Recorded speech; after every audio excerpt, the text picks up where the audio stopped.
અને હવે વાત કરવી છે શિક્ષણની. ગુજરાતનું ચિત્ર પણ ગજબ છે. અહીંયા બાળકો કહી રહ્યા છે અમને ભણાવો અને શિક્ષકો કહી રહ્યા છે અમને ભણાવવા દો. પણ રાજ્યના શિક્ષણ વિભાગ બેમાંથી એકયની ચિંતા નથી કરી રહ્યું. શિક્ષણ વિભાગ જાત ભાતના તગલખી નિર્ણય કરી અને કરાર આધારિત ભરતીમાં લાગ્યું છે.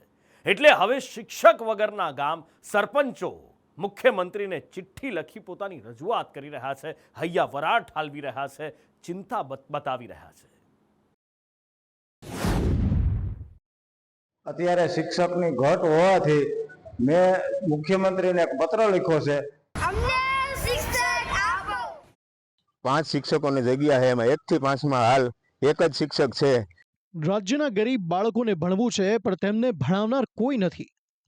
કારણ કે ભણશે ગણશે તો બાળકોનું ભવિષ્ય ઉજળું થશે, તેમના જીવનનો અંધકાર દૂર થશે.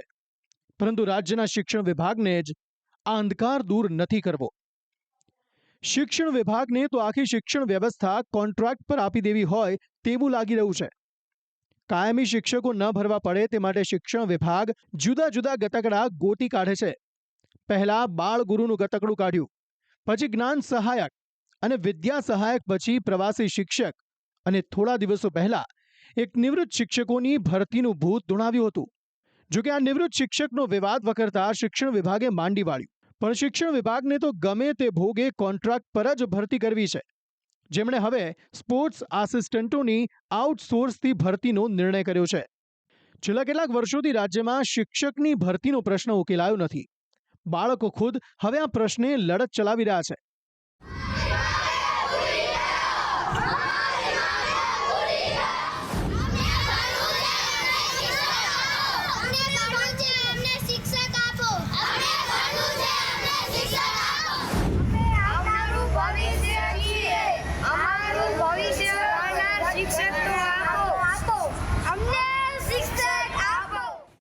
પણ શિક્ષણ વિભાગને જાણે કંઈ પડી જ નથી.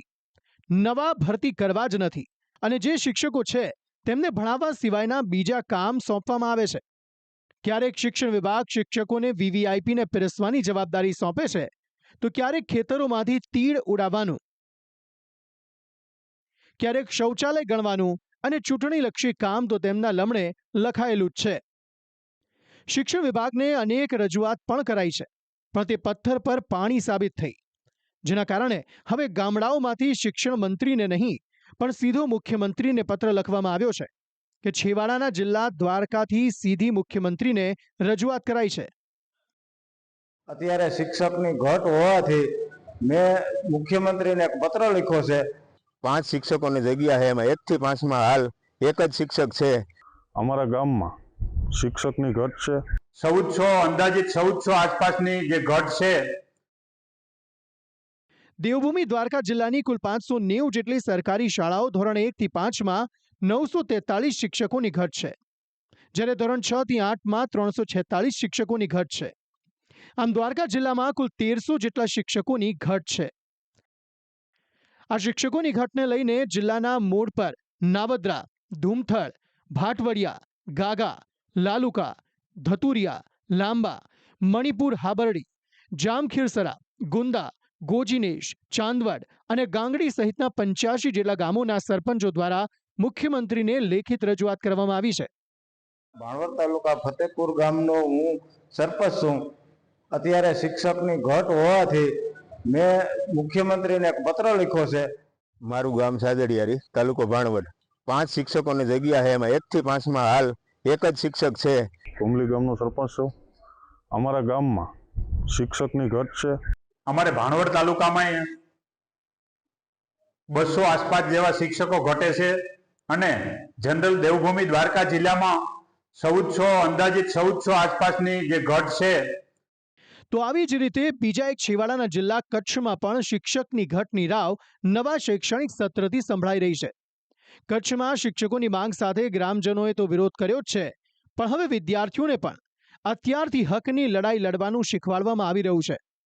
જે શિક્ષકોની ઘટ મુદ્દે છેલ્લા 15 દિવસથી આંખે પાટા બાંધીને વિરોધ કરી રહ્યા છે. જુદા જુદા અહેવાલો મુજબ કચ્છમાં અંદાજિત 4100 શિક્ષકોની ઘટ છે. જોકે હવે કચ્છમાં શિક્ષકોની માંગ કરનારાઓ સામે પોલીસ ફરિયાદ દાખલ થઈ છે. 2 દિવસ પહેલા જિલ્લા પંચાયતમાં શિક્ષકોની ઘટ મામલે કોંગ્રેસે હોબાળો કર્યો હતો, જેમાં વિપક્ષી સભ્યોએ સત્તાપક્ષ સામે બંગડી ધરી હતી, જેને લઈને કોંગ્રેસના 35 જેટલા કાર્યકરો સામે પોલીસ ફરિયાદ નોંધાઈ છે.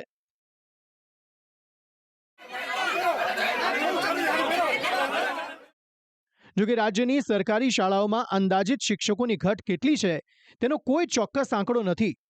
જુદા જુદા અહેવાલો મુજબ અંદાજિત 25,000 જેટલા શિક્ષકોની ઘટ છે. ખેર, આ તો હતી સરકારી શાળાની વાત. ગ્રાન્ટેડ શાળાની હાલત પણ જુદી નથી. શાળા સંચાલક મંડળના પ્રમુખ ભાસ્કર પટેલે 2 દિવસ પહેલા જ નિવેદન આપ્યું હતું કે ગ્રાન્ટેડ શાળાઓમાં 850 જેટલા આચાર્યોની જગ્યા ખાલી પડી છે, જ્યારે 1500 જેટલા ઉચ્ચતર શિક્ષકો અને 2021 જેટલી માધ્યમિક શિક્ષકોની જગ્યા પણ ખાલી છે.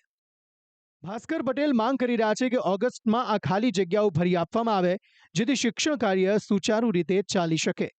એટલા માટે અમે શિક્ષણ મંત્રીશ્રીને અને માન્ય ભૂપેન્દ્રભાઈને એની કોપી મોકલી છે કે બીજો રાઉન્ડ ખાસ સ્પેશિયલ રાઉન્ડ કરીને પણ અમને ઓગસ્ટના અંત સુધીમાં જગ્યાઓ ભરી આપો, જેથી કરીને અમારી શાળાઓમાં કાયમી ધોરણે શિક્ષણ સહાયક આવે અને 58 વર્ષ સુધી અમારી શાળામાં અમારા બાળકોને અભ્યાસ કરાવે.